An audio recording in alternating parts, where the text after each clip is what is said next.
एक व्यक्ति को मालूम हुआ कि गंगा किनारे रहने वाले एक संत के पास एक पारस मणि है। पारस मणि पाने की इच्छा से वह मानव साधु की सेवा करने लगा। साधु ने कहा कि मैं गंगा स्नान करने जा रहा हूँ, वापस आकर तुझे मैं पारस मणि दूंगा। साधु तो ऐसा कहकर चले गए। अब इस व्यक्ति के मन में पारस मणि के लिए चिंता बढ़ती गई, अकुलाहट बढ़ती गई। उसने साधु की गैर हाजिरी में सारी झोपड़ी छान डाली, परंतु पारस मणि उसके हाथ न लगी। साधु वापस आए। साधु ने यह जान लिया तो पूछा कि क्या इतना भी धीरज नहीं है? पारस मणि तो मैंने उस डिबिया में रखी है। ऐसा कहकर उन्होंने एक डिबिया नीचे उतारी और वह डिबिया तो लोहे की थी। तो उस मानव ने सोचा कि यह कैसी पारस मणि है, क्योंकि जिस डिबिया में वह पारस मणि रखी गई थी वह तो लोहे की थी। तो उस व्यक्ति को शंका बना, संदेह हो रहा था, इस पारस मणि ने उस डिबिया को सोने की क्यों नहीं बनाया? क्या यह पारस मणि असली है या नकली, या फिर साधु हमसे मजाक कर रहे हैं? या साधु मजाक कर रहे हैं? उसने संत से पूछा कि यह डिबिया पारस मणि का स्पर्श होने पर भी लोहे की क्यों रह गए और सोने की क्यों नहीं बनी? तो साधु ने उसे बताया कि वह पारस मणि एक गुदरी में रखी थी, वह आवरण में थी, सो डिबिया सोने की ना बनने पाई।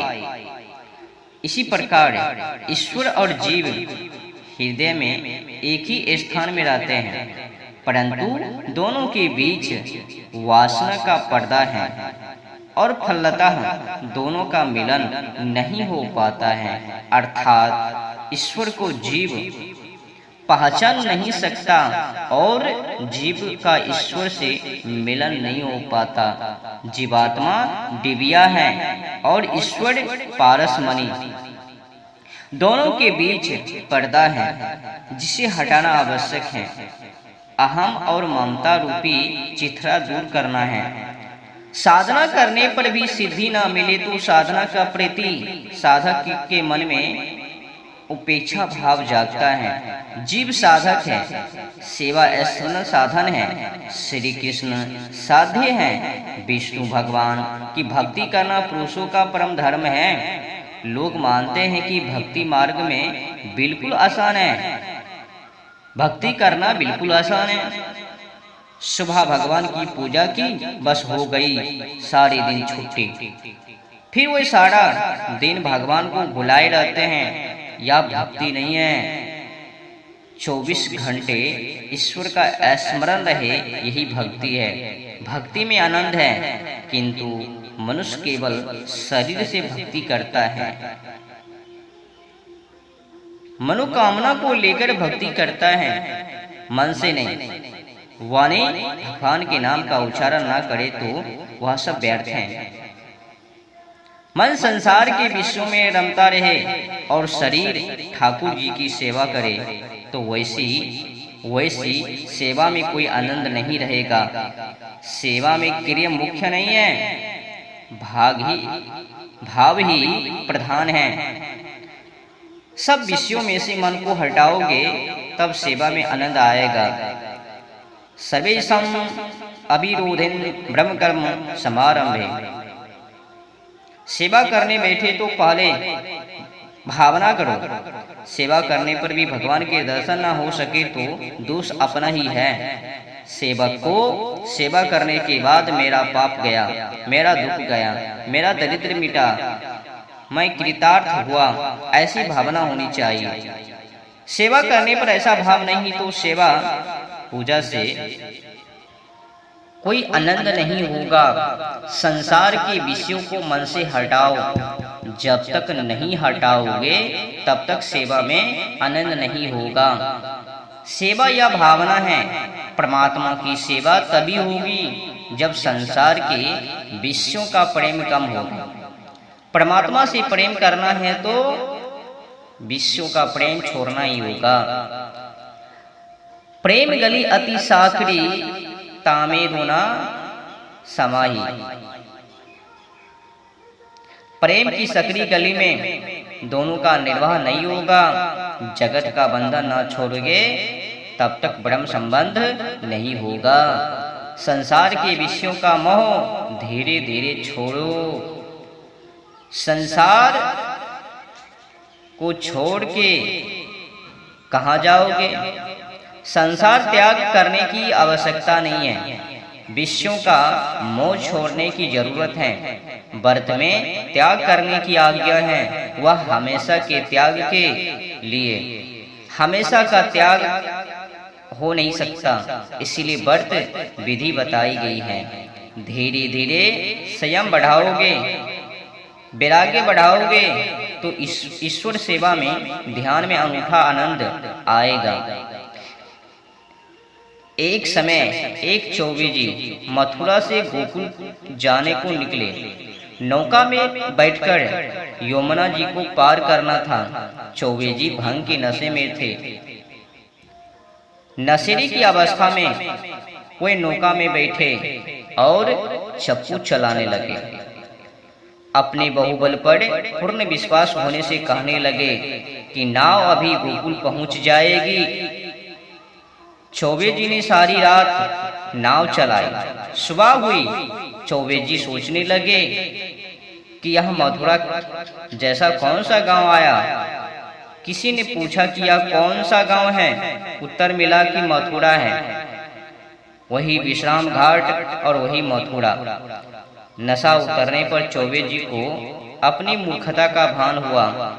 चौबे जी ने सारी रात नाव चलाई, किंतु नाव तो रस्सी के जरिए घाट से बंधी हुई थी। नशे के असर से वे नाव खोलना ही भूल गए थे और सारी रात चलाने पर भी वही के वही रह गए। यह कथा हंसने के लिए नहीं कह गई है, मत हंसो, सीखने की जरूरत है। यह अवस्था चौबे जी की नहीं, हम सबकी है। मोह माया भोग विलास से परकड़ पुत्र की तृष्णा, कामुकता की तृष्णा, अनेकों अनेक ढेर सारे काम वासना की तृष्णा, सभी इंद्रियां सुख के नशे में चूर हैं। जीव को इंद्रियों सुख भोगने का नशा चढ़ गया है। स्पर्श मुख का संसार के विश्व सुख का नशा चढ़ा हुआ है। धन के नशे में मनुष्य मंदिर जाता है। वह नशे में होने के कारण ठाकुर जी का सच्चे मन से चिंतन नहीं करता है, अतः उसे भगवान के दर्शन के आनंद नहीं होता। दुनिया के विषय सुंदर नहीं है, केवल परमात्मा ही सुंदर है। वासना रूपी डोरी से विषय में बांधी हुई इंद्रियों को छुड़ाना है। वासना किसी को आगे बढ़ने नहीं देती। वासना की डोरी को नहीं तोड़ोगे तब तक आगे बढ़ नहीं सकोगे। वासना रूपी डोरी के इस जीव की गांठ संसार के साथ बांधी हुई है, उसे छोड़ना है, त्याग करना है और सत्य मार्ग को अपनाना है। आध्यात्मिक जीवन यापन करना है। हृदय में कोई वासना नहीं रहेगी, तब भक्ति से आनंद मिलेगा। सर्वोत्तम वस्तु का भगवान को अर्पण करना ही भक्ति है। बिना वैराग्य के भक्ति रोती है। भोग भक्ति में बाधक है। संयम और सदाचार बढ़ाओगे तो भक्ति से आनंद मिलेगा। सुखी होना है तो संसार के विषयों के साथ ज्यादा प्रेम मत करो। घर में ही वैराग्य की साधना करो। बिना वैराग्य के ज्ञान और भक्ति की भी शोभा नहीं है। ज्ञान और वैराग्य सहित भक्ति बढ़े तो ईश्वर का साक्षात्कार होता है। ज्ञान मार्ग में इंद्रियों का निरोध करना पड़ता है और भक्ति मार्ग में इंद्रियों को प्रभु मार्ग में ले जाना होता है। सुगंध लेने की इच्छा तो ठाकुर जी को फूल अर्पण करने के बाद उसकी सुहाव लो। ब्रह्म संबंध तो सतत बनाए रखने से ही जीवात्मा का कल्याण होता है।